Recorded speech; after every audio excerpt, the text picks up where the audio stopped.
안녕하세요. 책한민국입니다. 오늘 소개할 책은 존 보글, 부의 마인드입니다. 존 보글은 뱅가드 그룹의 설립자이며 보글 금융시장 연구센터의 대표이다. 보글은 1974년에 뱅가드를 창립해서 1996년까지 회장직과 사장직을 맡았고 2000년까지 명예회장을 담당했다. 1999년 포천은 보글을 21세기 4대 투자의 거인 가운데 한 사람으로 선정했다. 2004년 타임은 세계에서 가장 영향력 있는 100대 인물로 보글을 선정했으며 인스티튜셔널 인베스터는 평생 공로상을 수상했다. 개정판 특별 추천 서문을 읽겠습니다. 초우량 기업의 조건 저자 톰 피터스입니다.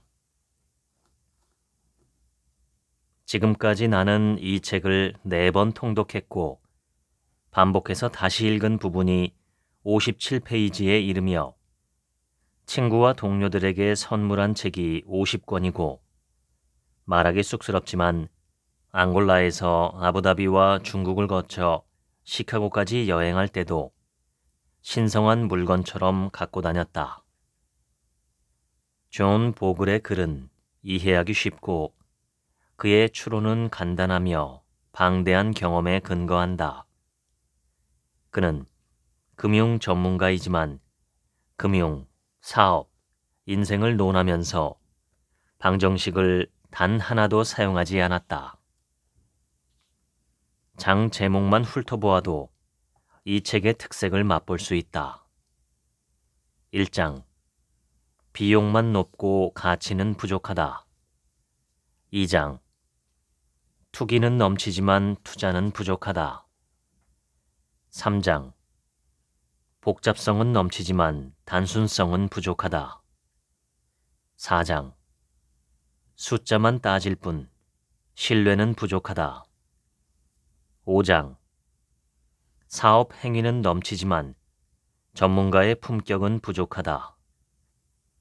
6장 상술만 넘칠 뿐 청지기 정신은 부족하다. 7장 경영은 넘치지만 리더십은 부족하다. 8장 재물에는 지나칠 정도로 집중하지만 책임에는 충분히 집중하지 않는다. 9장 21세기 가치는 넘치지만 18세기 가치는 부족하다. 10장 성공은 넘치지만 인격은 부족하다. 요즘 나는 파워포인트 슬라이드 2장으로 강의를 시작한다.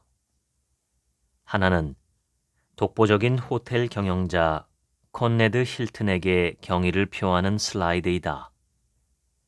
힐튼은 그가 이룬 탁월한 경력의 비결을 알려달라는 요청을 받고 연단에 섰다. 잠시 청중을 바라보던 그가 말했다. 샤워 커튼은 잊지 말고 욕조 안으로 밀어 넣으십시오. 이 말만 하고 그는 자리로 돌아갔다. 다음은 제42대 미국 대통령 빌 클린턴의 개정판 특별 추천 서문입니다. 조지타운 대학교에서 고대 문명을 가르치는 나의 은사님은 미국이 역사상 가장 위대한 나라가 된 것은 국민이 서구 문명의 두 기둥을 항상 믿었기 때문이라고 가르쳤다. 하나는 내일이 오늘보다 나으리라는 믿음이고 하나는 오늘보다 나은 내일을 만들어내는 책임이 우리 모두에게 있다는 믿음이다. 그는 이러한 신념을 미래 선호라고 불렀다. 금융계에서 흠잡을 데 없는 자격을 갖춘 보글은 미국을 떠받치는 근간이 근면, 절제, 의무의 전통이며 이런 가치를 희생해서 빠른 출세를 추구하면 무고한 사람들이 피해를 보게 된다고 깨우쳐준다. 미래 선호라는 가치관은 여전히 중요하다. 우리는 미래 선호를 되찾아야 한다. 알렉시 드 토크빌이 오래전 미국에 관해서 한 말이 떠오른다. 미국이 위대한 것은 선량하기 때문이다. 미국이 선량함을 잃으면 위대함도 잃을 것이다. 본문을 읽겠습니다. 우리는 애덤 스미스의 보이지 않는 손, 즉 자신의 이익을 추구하는 행위가 결국은 사회에도 이익이 된다는 원리를 믿었다. 그러나 이 자유시장 철학은 실패했다. 소규모 기업과 친밀한 공동체에 적용되던 원리들이 거대한 세계적 기업과 금융기관들이 지배하는 시대에는 효과를 상실했다. 내가 존 보글 부의 마인드의 기본 아이디어를 처음 밝힌 시점은 2007년 5월 조지타운 대학교 MBA 졸업연설이었다. 다음은 내 연설의 맥락이다. 돈은 우리 현실 사회에서 명성과 인품을 평가하는 척도로 갈수록 중요해지고 있습니다. 오늘 아침 나는 MBA 졸업생 여러분에게 감히 부탁하려는 말이 있습니다. 여러분은 주로 경제계에 진출하게 될 것인데 사업과 기업가 정신 측면에서는 충분함의 역할이 무엇인지, 금융 시스템 측면에서는 충분함의 역할이 무엇인지, 여러분이 선택하는 분야에서 창출하는 가치 측면에서는 충분함의 역할이 무엇인지 나와 함께 생각해 보자고 부탁합니다. 월스트리트에는 돈은 양심이 없다라는 말이 있습니다. 그러나 이 뻔한 말 때문에 자신의 양심을 무시해서는 안 되며 행동과 인품이 달라져서도 안 됩니다. 한 벵가드 주주가 나에게 보낸 편지에서 세계 금융위기를 윤리 부족이 부른 위기라고 표현했다. 실제로 우리 사회 전통적 윤리 기준의 광범위한 타락에 금융위기에 무거운 책임이 있다. 애덤 스미스의 보이지 않는 손에 의지한 채 우리는 시장과 경쟁이 번영과 행복을 가져다 주리라 믿었다. 그러나 성공을 오로지 돈으로 측정하는 이익 제일주의 사회가 탄생했다. 그 결과 절대적 기준이었던 윤리가 상대적 기준으로 바뀌었다. 어떤 일은 절대로 해서는 안 된다가 다른 사람이 모두 그렇게 하면 나도 할 수 있다로 바뀌었다는 말이다. 2010년 초 뉴욕 타임스 칼럼니스트인 토머스 프리드먼은 다음과 같이 썼다. 지금의 금융위기는 미국의 윤리가 광범위하게 붕괴한 결과이다. 한 억만장자가 쉘터 아일랜드에서 개최한 화려한 파티에서 소설가 커트 보니것은 친구 조지프 헬러에게 귀뜸했다. 이 파티를 연 헤지펀드 매니저가 단 하루에 벌어들이는 돈이 헬러의 대히트작 캐치 22로 평생 모은 돈보다 많다는 말이었다. 헬러가 대답했다. 그래. 하지만 나는 그가 꿈도 꾸지 못할 생각을 하고 있어. 나는 그 정도로 충분하다고 생각하니까. 충분하다. 나는 이 말이 주는 단순한 호소력에 충격을 받았다. 이유는 두 가지였다. 첫째, 나 자신이 인생에서 너무도 많은 것을 받았기 때문이고, 둘째, 조지프 헬러의 말이 더할 나위 없이 정확했기 때문이다. 오늘날 우리는 사회의 핵심 요소에 대해 만족할 줄 모르는 듯하다. 사나운 탐욕은 단순히 돈 문제만은 아니다. 충분한 줄을 모르면 직업적 가치가 타락한다. 투자를 위임받은 수탁자들이 세일즈맨으로 전락한다. 신뢰가 바탕이 되어야 하는 시스템이 계산을 바탕으로 삼는 시스템으로 변질한다. 더욱 나쁜 일은 충분한 줄을 모르기 때문에 우리는 인생 전반에서 길을 잃어버린다는 것이다. 바로 이 메시지가 조지프 헬러가 충분하다는 강력한 말 한마디에 담은 의미이다. 이는 부에 대한 숭배와 직업윤리의 타락뿐 아니라 궁극적으로 인격과 가치의 파괴까지 경고한 말이다.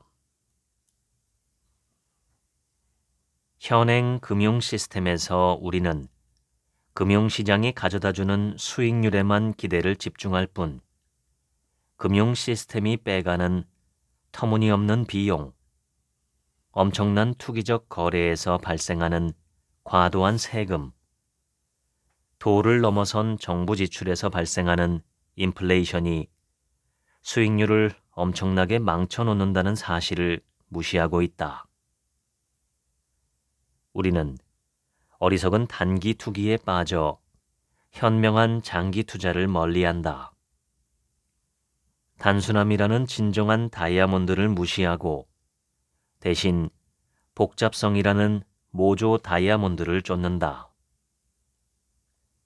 사업에서도 우리는 신뢰하고 신뢰받기보다는 숫자만을 지나치게 강조한다.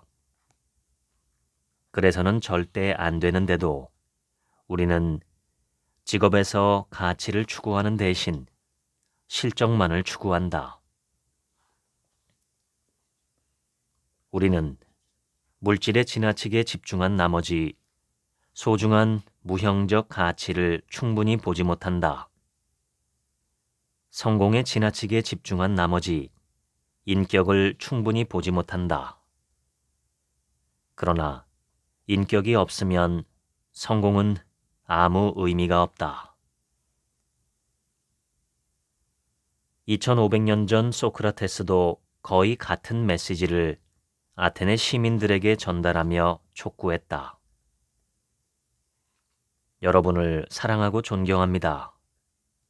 그러나 이 위대하고 강력한 나라의 시민인 여러분이 돈과 명예와 명성을 쌓는 일에는 그토록 마음을 쏟으면서 지혜와 진리를 구하고 영혼을 개선하는 일에는 그토록 마음을 쓰지 않는 이유가 무엇입니까?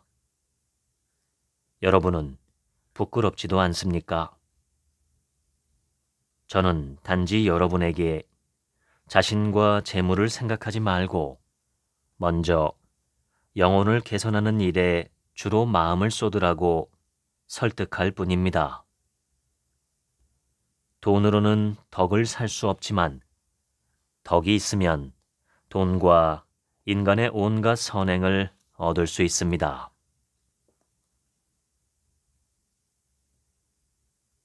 19세기 영국의 훌륭한 경구부터 소개하겠다. 어떤 사람들은 자기 손을 써서 자연으로부터 생계를 꾸려나간다. 이것을 일이라고 부른다. 어떤 사람들은 자기 손을 써서 자연으로부터 생계를 꾸려나가는 사람을 통해서 생계를 꾸려나간다. 이것을 사업이라고 부른다. 어떤 사람들은 자기 손을 써서 자연으로부터 생계를 꾸려나가는 사람을 통해서 생계를 꾸려나가는 사람을 통해서 생계를 꾸려나간다. 이것을 금융이라고 부른다. 지금 우리가 사는 시대에는 노동하지 않고 돈을 버는 사람들이 너무나 많다. 우리는 중개인들에게 실제로 돈을 지불하고 이 사람 저 사람과 주식 및 채권을 바꾸면서 단지 종이 조각을 거래할 뿐이다.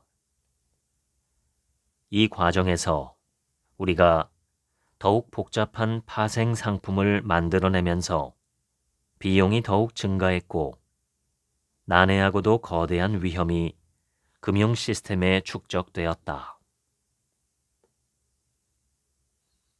금융 부문이 호황의 절정에 도달했던 2007년 5월, 나는 조지타운 대학교 졸업식 연설에서 다음과 같이 3가지 경고를 전했다.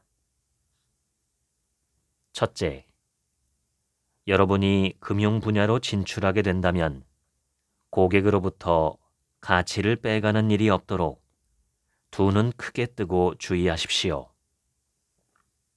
월스트리트에는 돈에는 양심이 없다는 말이 있습니다.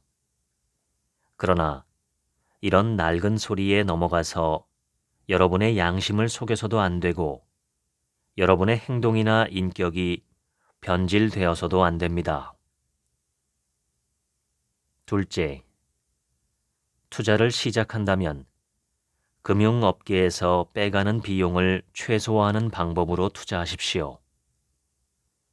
비용이 낮은 미국 및 세계 주식시장 인덱스 펀드에 투자하시기 바랍니다. 셋째, 여러분이 어떤 직업을 선택하든 전통적인 직업적 가치를 높게 유지하도록 최선을 다하십시오. 우리 사회, 국가, 세계에 봉사해야 한다는 점을 명심하십시오. 윌리엄 펜은 말했습니다. 우리는 이 세상을 단 한 번만 거쳐가므로 우리가 할 수 있는 선행과 베풀 수 있는 친절을 지금 실천하라. 이 기회는 다시 오지 않기 때문이다. 우리 경제와 주식시장에서 금융회사들이 차지하는 비중은 놀라운 수준이다. 수익성 높기로 이름난 에너지 기업과 기술 기업들의 이익을 모두 합친 것보다도 많고 요즘 호황을 맞이하고 있는 의료 부문과 대형 제조업체들의 이익을 합친 것보다도 약 3배나 많다. 뉴욕 타임스에 따르면 2007년 최고 소득을 올린 헤지펀드 매니저는 존 폴슨이었는데 무려 37억 달러를 벌었다. 헤지펀드 매니저가 챙긴 막대한 보상에 대해 내가 불만스러워하는 이유는 보상의 불균형 때문이다.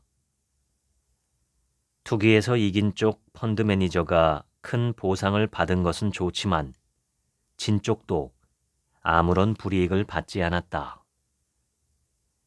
우리가 알기로는 돈을 날린 펀드 매니저들도 고객들에게 200억 달러를 돌려주지 않았다.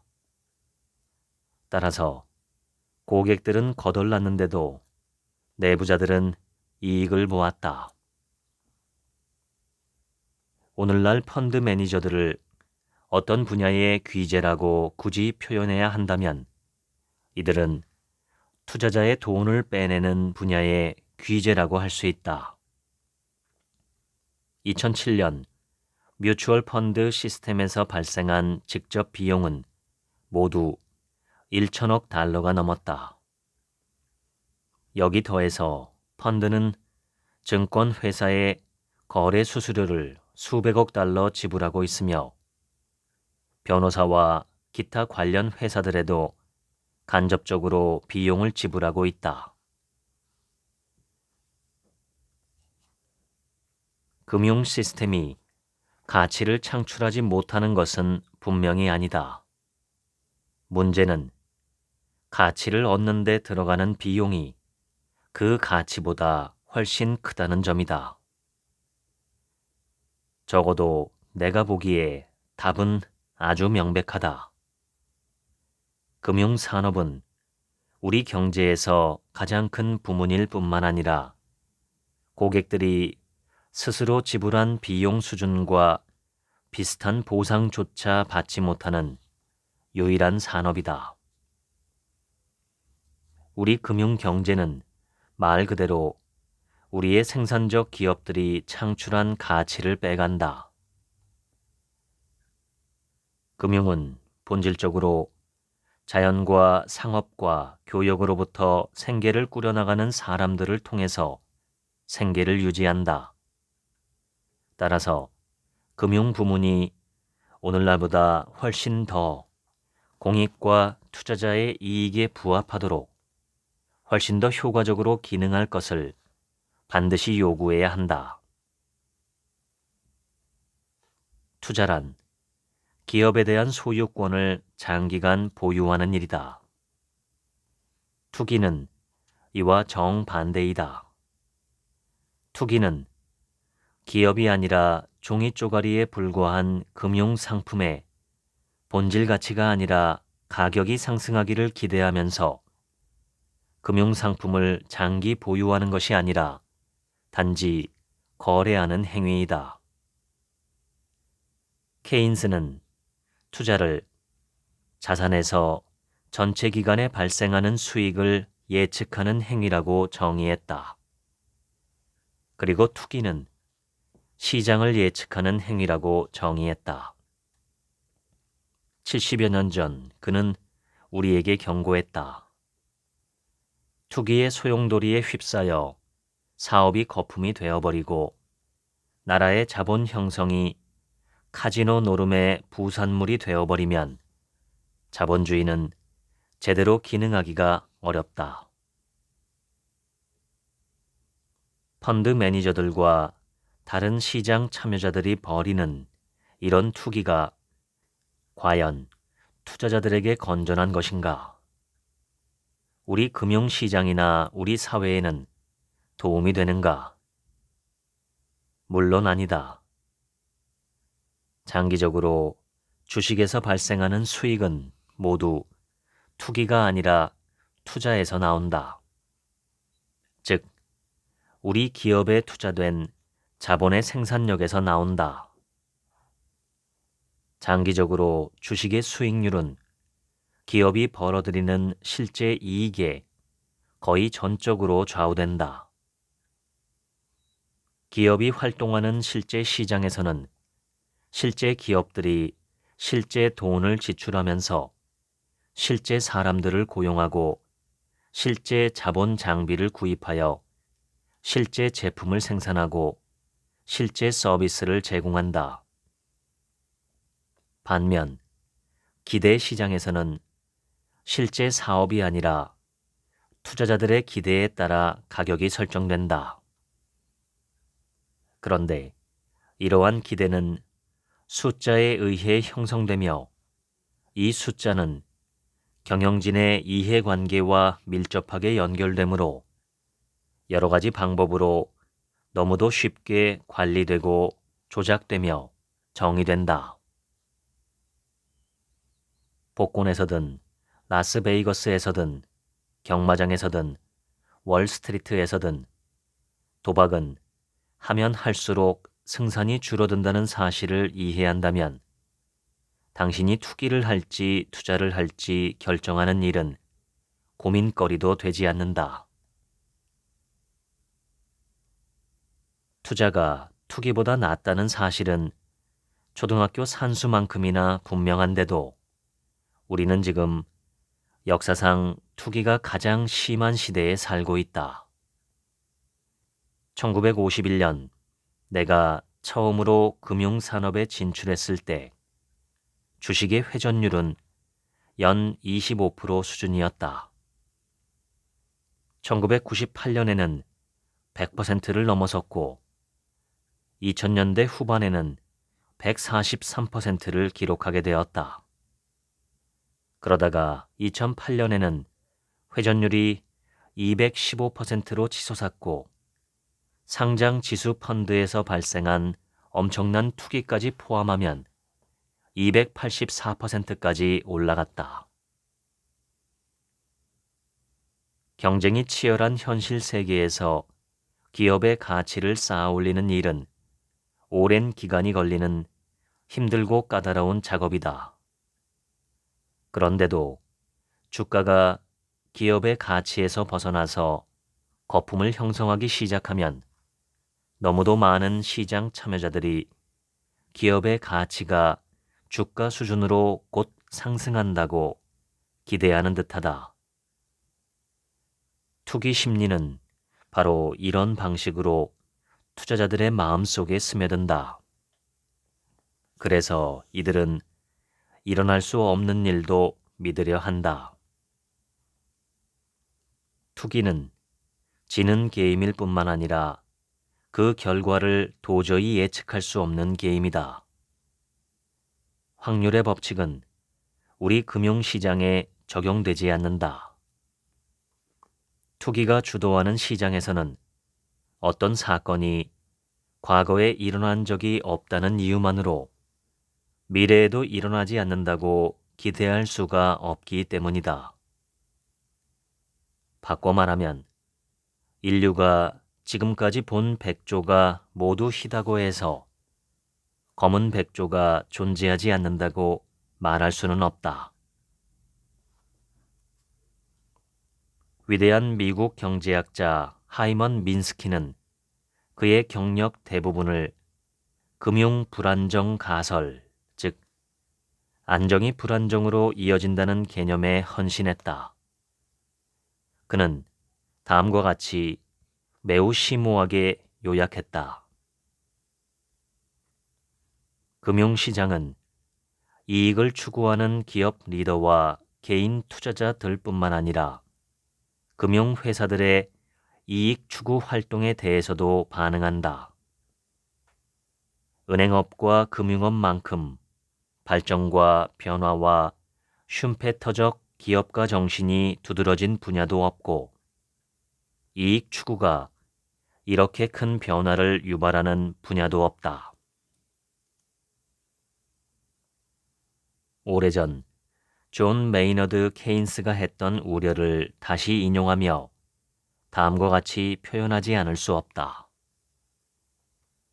우리가 지금 맞이하는 위험은 투기의 소용돌이에 휩싸여 사업이 거품이 되어버리고 나라의 자본 형성이 카지노 노름의 부산물이 되어버리면서 자본주의가 제대로 기능하지 못하기 때문이다. 내게 단순성은 투자를 성공으로 이끄는 변함없는 열쇠였다. 14세기 철학자이자 성직자 오컴이 제시한 오랜 지혜인 오컴의 면도날은 내게 큰 도움을 주었다.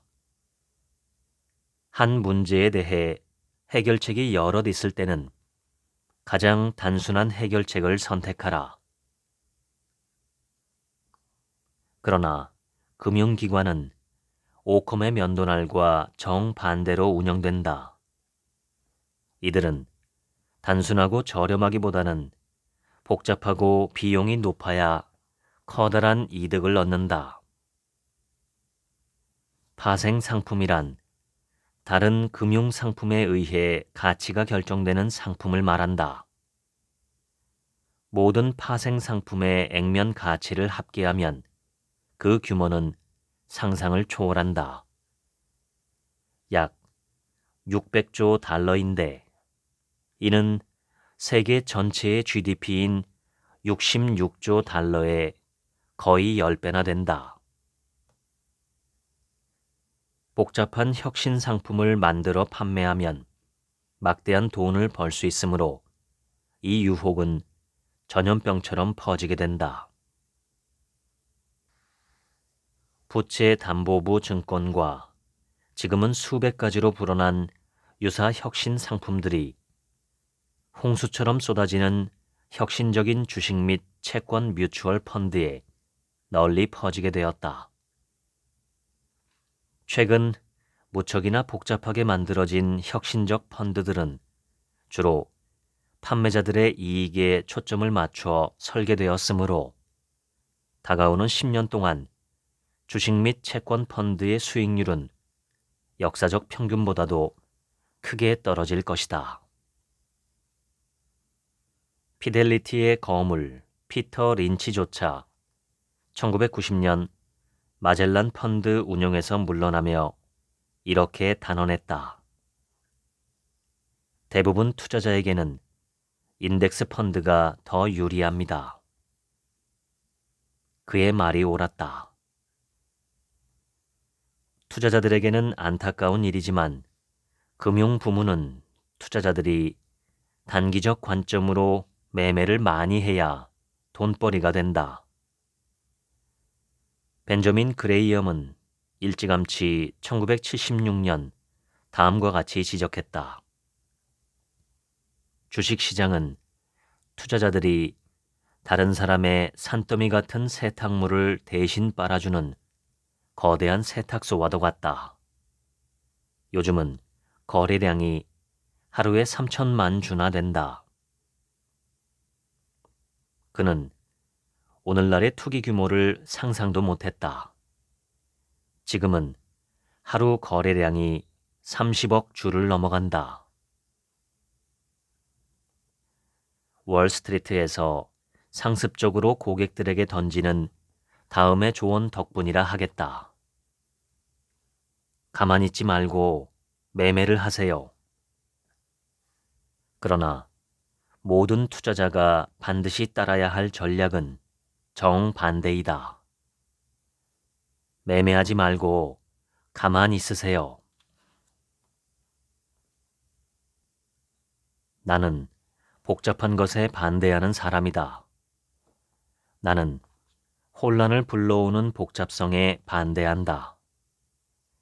투자자들이 이익을 얻을 가능성은 희박한데도 비용만 높여서 개발자와 판매자의 배를 불리는 복잡한 상품에 반대한다. 오컴과 마찬가지로 나는 가장 단순한 방법이 가장 좋은 방법이라고 믿는다.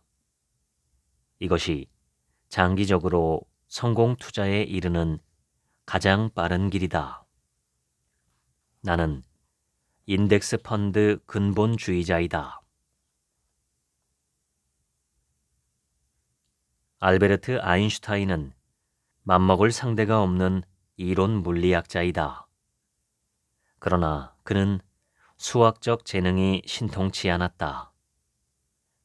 아인슈타인은 계량화의 한계를 충분히 인식하고 있었으며 계량화만 잘하면 세상의 원리를 더 잘 이해할 수 있다는 사고방식이 틀렸다고 믿었다. 뉴저지주 프린스턴 고등연구소의 사무실에 걸려있는 그의 글은 모든 사람에게도 적용된다. 중요하다고 해서 반드시 셀 수 있는 것은 아니며 셀 수 있다고 해서 반드시 중요한 것도 아니다. 이 원칙은 사업 운영에도 적용된다. 차트, 그래프, 표 등 통계를 동원하면 사업에서 거의 무엇이든 입증할 수 있지만 계량화할 수 없는 가치도 바위처럼 확고하게 자리를 지키고 있다. 셀 수 없다고 해서 하찮게 여기는 태도야말로 무지라고 나는 굳게 믿는다. 현재 우리 사회는 경제와 금융 분야에서 숫자를 지나치게 신뢰한다.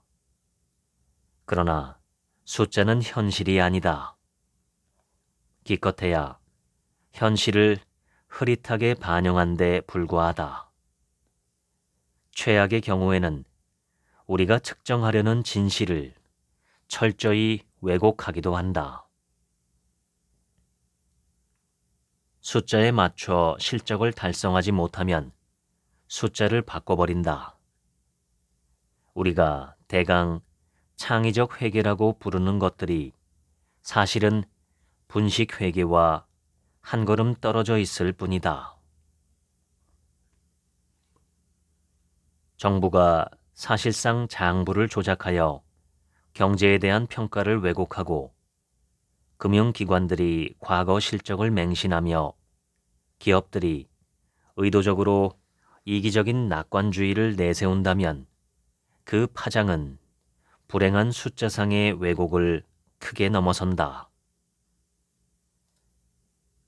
그런 방법 가운데 하나가 적극적으로 인수 및 합병 전략을 펼치는 것이다.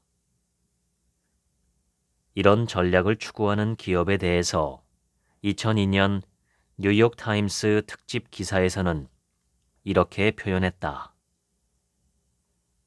수많은 회사를 연달아 인수할 경우 장기간 경영이 신통치 않았던 사실을 숨기기가 수월하다.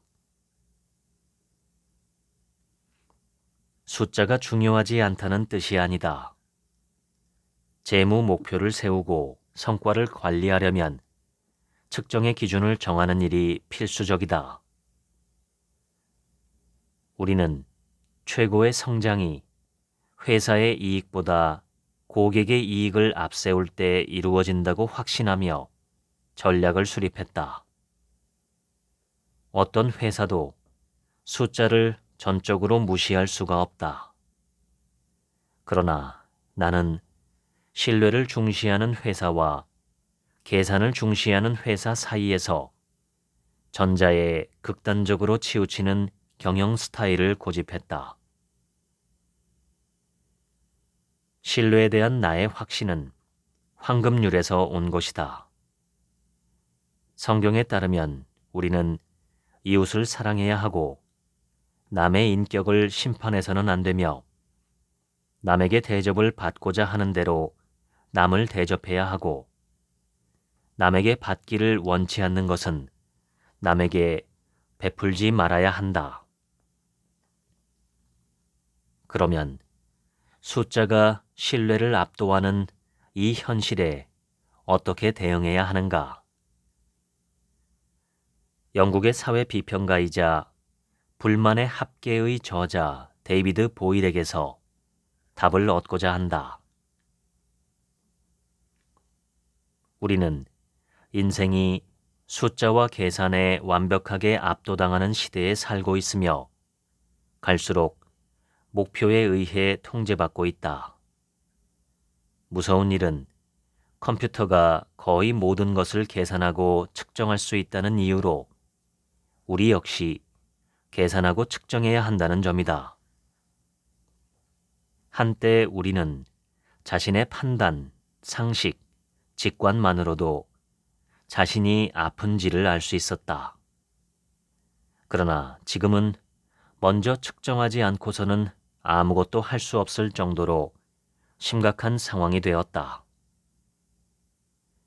숫자와 측정은 예리하고 직관적인 인간의 질문 앞에서는 벌거숭이 임금님의 옷만큼이나 공허하다.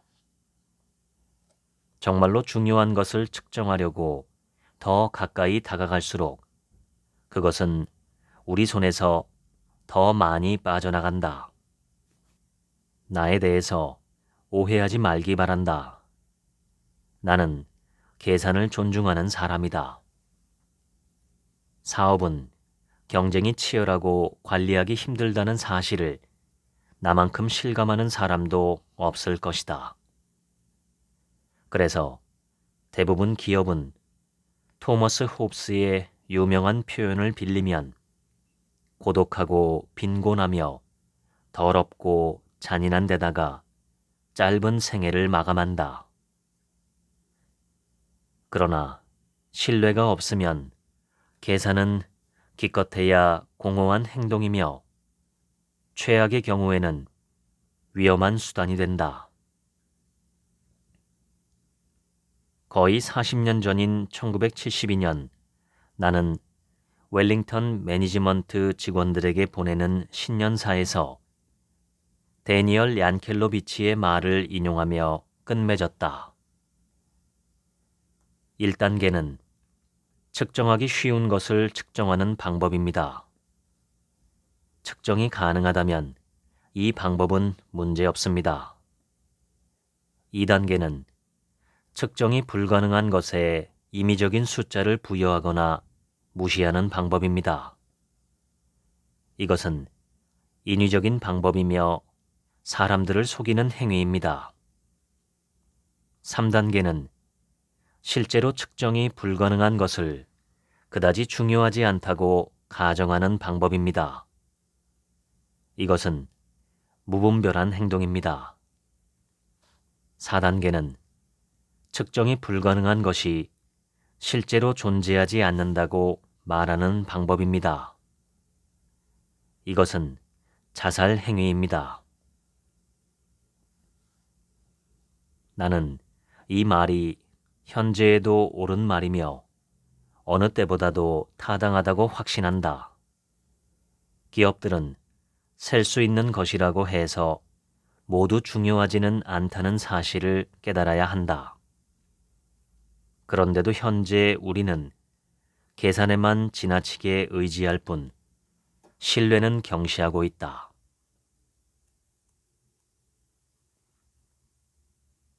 초기 자본주의가 효과적으로 기능하게 했던 핵심 요소는 신뢰하고 신뢰받는 기본 원리였다.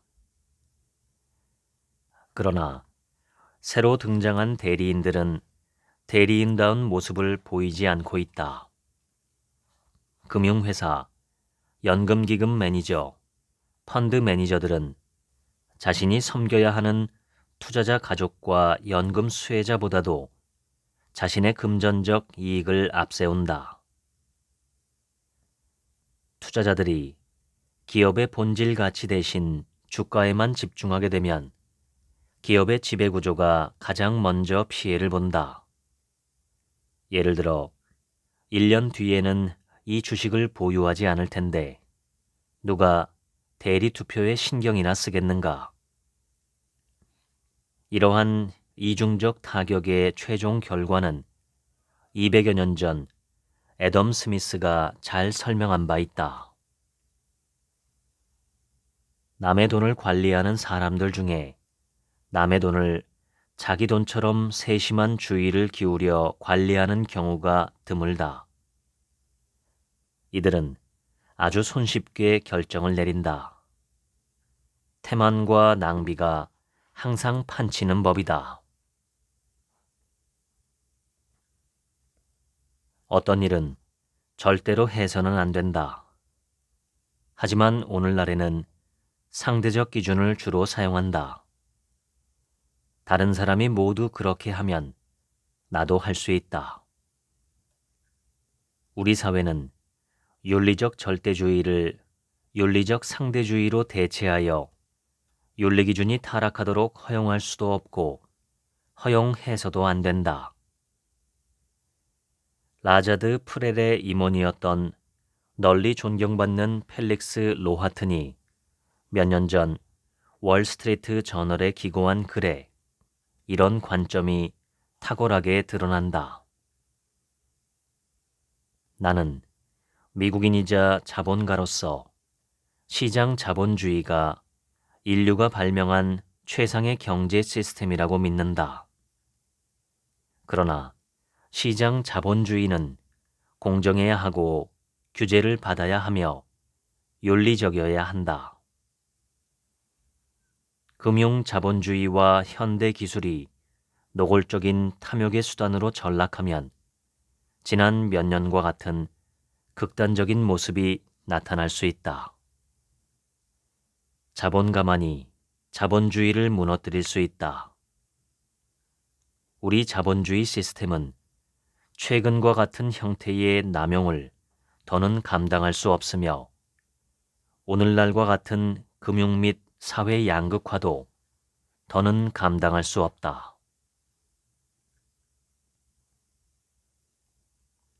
내가 궁극적으로 추구하는 것은 청지기 정신에 초점을 둔, 즉 오로지 투자자의 이익만을 위해서 투자자의 돈을 신중하게 다루는 펀드 산업이다. 대부분 대기업의 경영은 넘치지만 리더십은 부족하다는 분석이 있다. 나는 이 분석이 금융기관에 대해서도 맞는다고 생각한다.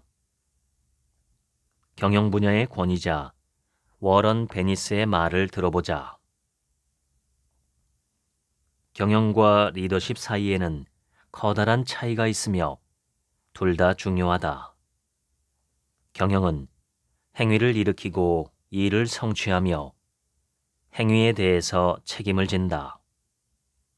리더십은 방향, 경로, 행동, 의견에 영향을 미치고 조언을 제공한다. 이 차이는 중요하다. 베니스는 둘 사이의 중요한 차이점을 다음과 같이 열거했다. 경영자는 관리하고 리더는 혁신한다. 경영자는 시스템과 구조에 집중하고 리더는 사람에 집중한다. 경영자는 통제에 의존하고 리더는 신뢰를 불러일으킨다. 경영자는 시야가 좁고 리더는 시야가 넓다. 경영자는 항상 아래를 내려보고 리더는 항상 지평을 바라본다. 경영자는 모방하고 리더는 창조한다. 경영자는 현상 유지를 수용하고 리더는 현상 유지에 도전한다. 베니스 교수는 다음과 같이 명확하게 요약하면서 설명을 마무리한다. 경영자는 일을 바르게 하고 리더는 바른 일을 한다. 나의 핵심 메시지는 배려의식에서 시작된다. 1989년 내가 뱅가드 직원들에게 배려에 대해서 첫 연설을 할 때 다음과 같이 말했다. 배려는 서로 주고받는 것입니다. 최고위직에서 최하위직에 이르기까지 서로 존중해야 합니다. 내가 뱅가드의 대표로 재직하는 동안에는 기준과 가치를 매뉴얼로 작성한 적이 한 번도 없었다. 대신 중요하지만 단순한 규칙 하나를 제안했다. 옳은 일을 하십시오. 확신이 서지 않을 때는 상사에게 물어보십시오. 이유가 무엇인가? 나는 윤리가 바로 서야 사업이 바로 선다 라고 수천 번 말했기 때문이다. 새로운 사고방식인가? 전혀 그렇지 않다. 오디세이에서 호머는 다음과 같이 우리를 일깨운다. 공정한 거래가 결국 더 큰 이익을 가져다 준다. 앞에서도 언급했지만 인생과 사업에서 가장 중요한 요소는 측정이 불가능하다. 측정할 수 있으면 관리할 수 있다라는 진부한 말은 현실 경제를 평가하는 데 걸림돌이 되었던 것처럼 위대한 현실 조직을 구축하는 데에도 걸림돌이 되었다. 세계를 돌아가게 하는 것은 숫자가 아니라 사람이다. 우리의 인생과 경력에 의미를 가져다주는 인간의 존재를 과연 어떻게 측정할 수 있겠는가? 기품과 친절과 정직을 어떻게 측정할 수 있는가? 열정과 헌신과 신뢰를 어떻게 평가할 수 있는가? 쾌활함과 경쾌한 목소리와 자부심이 우리 인생을 얼마나 값지게 해주는가? 우정, 협력, 헌신, 정신을 평가할 수 있다면 내게 말해 주길 바란다. 단언하건대 동료 직원들이 자신의 업무에 바치는 무형적 능력을 무시하는 회사는 절대로 훌륭한 인력을 양성할 수도 없고 위대한 조직을 구축할 수도 없다. 존 메이너드 케인스는 이 사실에 대해서 적절하게 지적했다. 기업이 정확한 수지타산을 바탕으로 굴러간다고 주장한다면 이는 순전히 거짓말이다. 우리에게는 야성적 충동, 무의식적으로 움직이려는 충동이 필요하다. 우리의 야성적 충동이 흐려지고 무의식적 낙관주의가 꺾여서 치밀하게 계산된 기대만 남게 된다면 기업은 쇠퇴하고 소멸할 것이다.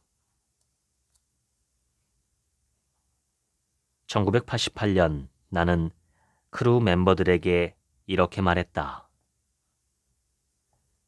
대부분 미국 기업은 일상 업무를 하는 직원들에게 회사에 충성하라고 요구하면서 회사도 그 보답으로 직원들에게 똑같이 충성하겠다는 약속은 하지 않습니다.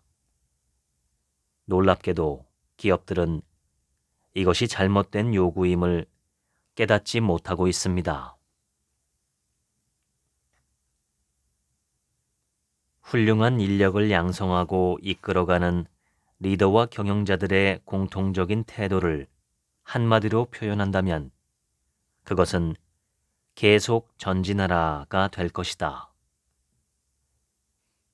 이 좌우명은 투자은행가였던 클리프턴 암스트롱 힙킨스 삼촌의 낡은 가재잡이 배의 이름 프레스온에서 따온 것이다. 그 배의 자그마한 조타실에는 켈빈 쿨리지 대통령의 말씀이 담긴 액자가 걸려 있었다. 끈기를 대신할 것은 세상에 없다. 재능은 아니다. 재능을 갖고도 실패한 사람은 세상에 널려 있다. 천재도 아니다. 교육도 아니다. 세상에는 고학력 낙오자가 넘친다. 끈기와 결단력만 있으면 무엇이든 할 수 있다. 계속 전진하라 라는 좌우명이 인류의 문제를 풀어왔고 항상 풀어낼 것이다. 좋은 시절이나 나쁜 시절이나 결국 다 지나간다는 사실을 리더와 경영자 모두 명심해야 한다. 가장 좋은 방법은 상황과 관계없이 계속 전진하는 것이다. 다른 위대한 사상과 마찬가지로 계속 전진한다는 아이디어는 전혀 새로울 것이 없다. 사도 바울은 군중들에게 자신을 본받으라고 말하고 표대를 향하여 쫓아갔다. 2500년 전 부처가 남긴 마지막 말도 같은 뜻이었다. 끊임없이 정진하라. 헌신적이면서도 대담하게 긍정적인 문화를 구축하는 회사라면 창조적 파괴의 위협을 물리치지 못할 이유가 없다. 좋은 기업을 넘어 위대한 기업으로의 저자 짐 콜린스는 말한다. 단지 돈만 벌려는 목적을 넘어서서 가치를 바탕으로 회사를 설립했다면 왜 평범한 회사에 밀리고 엉뚱한 회사에 굴복하겠는가? 또한 오래가며 가치 있는 것을 창출하겠다는 생각을 왜 포기하겠는가? 위대한 기업이 인간의 수명만큼도 버티지 못하고 사라져야 한다는 자연의 법칙 따위는 없다. 2500년 전 그리스 철학자 프로타고라스는 인간이 만물의 척도라고 말했다. 오늘날 우리 사회는 재물이 인간의 척도가 되어가는 것은 아닌지 걱정스럽다. 시기와 우연은 우리에게 재물을 가져다 주기도 하지만 재물을 빼앗아 가기도 한다. 그러나 우리의 재물은 생겼다가 사라지더라도 우리의 인격은 그대로 남는다. 재물이 본래부터 덧없는 것이라면 무엇이 중요하다는 말인가? 우리의 인생을 무엇으로 평가해야 하는가? 19세기 독일 철학자 괴테는 그것이 대담성이라고 말했다. 당신은 진지한가? 바로 이 순간을 붙잡아라. 당신이 할 수 있거나 꿈꿀 수 있다면 그것을 시작하라. 대담성은 천재적이고 강력하며 마법적인 능력이 있다. 나는 부, 명성, 권력이 성공의 3대 속성이라는 사실은 인정하지만 이런 요소들을 정의하는 전통적 방법은 여전히 인정하지 않는다. 나는 부를 돈으로 측정해서는 안 되고 명성을 대중의 칭찬으로 측정해서도 안 되며 권력을 단지 다른 사람에 대한 통제만으로 측정해서도 안 된다고 믿게 되었다. 사실 금전적 부는 성공을 측정하기에는 너무 천박하다. 돈을 성공의 척도로 받아들이면 돈이 인간의 척도가 되는데 이처럼 어리석은 일이 어디 있겠는가? 명성 역시 성공의 척도로는 적합하지 않다. 명성을 얻으려는 사람들은 스스로 2가지 질문만 던져보아도 좋을 것이다. 명성을 누구로부터 얻으려는가? 명성이 무슨 쓸모가 있는가?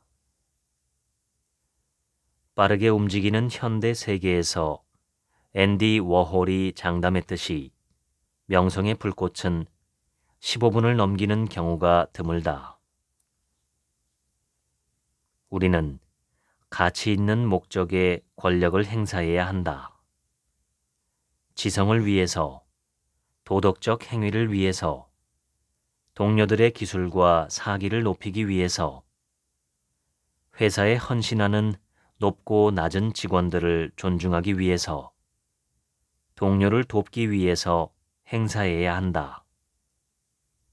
그리고 애덤 스미스의 말대로 웅장하고 아름다우며 고귀하고 수고하고 걱정할 가치가 있으며 산업을 유지하고 과학과 예술을 발명하고 개선하며 인간의 생활을 고상하고 아름답게 만드는데 권력을 행사해야 한다. 이것이 바로 우리가 추구하는 권력이다. 성공은 돈으로 측정할 수도 없고 권력의 양으로도 측정할 수 없으며 덧없는 명성으로 측정할 수도 없다. 그러나 성공은 더 나은 세계를 위한 기여로 측정할 수 있고 동료를 돕는 일로 측정할 수 있으며 자녀를 사랑을 베푸는 훌륭한 시민으로 키우는 것으로 측정할 수 있다. 간단히 말해서 성공은 우리가 획득한 재물이 아니라 사회에 대한 우리의 기여로 측정할 수 있다. 돈 자체는 우리가 무슨 일을 해야 하고 왜 해야 하는지를 속이는 경우가 많다. 르네 데카르트는 무려 4세기 전에 이 사실을 우리에게 일깨워줬다. 인간은 자신의 돈벌이에 방해가 되는 주장은 도무지 이해하지 못한다. 아메리칸 사이콜로지스트에 실린 권위 있는 논문에 따르면 행복을 결정하는 요소는 돈이 아니라 다음 3가지 요소의 조합이다. 1. 자율성, 우리 인생을 스스로 통제할 수 있는 능력을 말한다. 2. 관계 유지. 가족에 대한 사랑, 친구 및 동료와의 우정을 포함해서 우리가 만나는 온갖 계층의 사람들과 개방적 관계를 맺는 능력이다. 3. 능력 발휘. 조물주가 부여한 재능과 자신이 개발한 역량을 힘껏 발휘하는 것이다.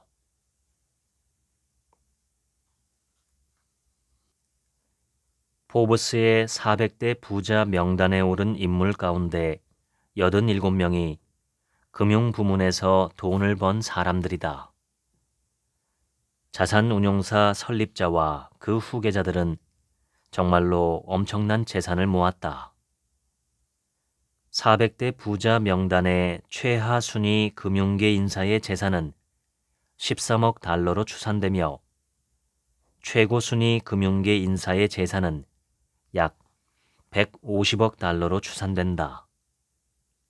나는 10억 달러 그룹에 끼어본 적이 한 번도 없다. 심지어 1억 달러 그룹에도 끼지 못했다. 내가 뱅가드를 설립할 때 보상의 제일 큰 몫이 펀드 투자자들에게 돌아가도록 회사 구조를 만들었기 때문이다. 펀드 산업의 다른 회사 대표들과 비교할 경우 나는 금전적 보상 면에서 실패자인 셈이다. 당신은 얼마면 충분한가? 존 록펠러는 얼마면 충분하냐는 질문을 받자 조금만 더 있으면 충분하다 라고 대답했다. 장기적으로 나라의 핵심을 형성하는 것은 물질도 권력도 돈도 아니라는 사실을 절대 잊지 말자. 그것은 가치이다. 간단히 말해서 미국이 세계에서 지위와 권력을 유지하고 강화하는 데 필요한 것은 많은 돈이 아니라 충분한 인격, 가치, 덕이다. 헨리 루이 멘케는 이렇게 말했다. 돈이 가치를 유지하는 주된 이유는 우리가 돈이 과대평가된 세상에서 살고 있기 때문이다. 인생이라는 위대한 게임에서 돈은 중요한 것이 아니다. 우리 자신과 사회와 국가와 세계를 새로 세우는 전쟁에 참여해서 최선을 다하는 것이 중요하다. 지금까지 존 보글 부의 마인드 읽어드렸습니다. 오늘 하루치 생각은 없습니다. 들어주셔서 감사합니다.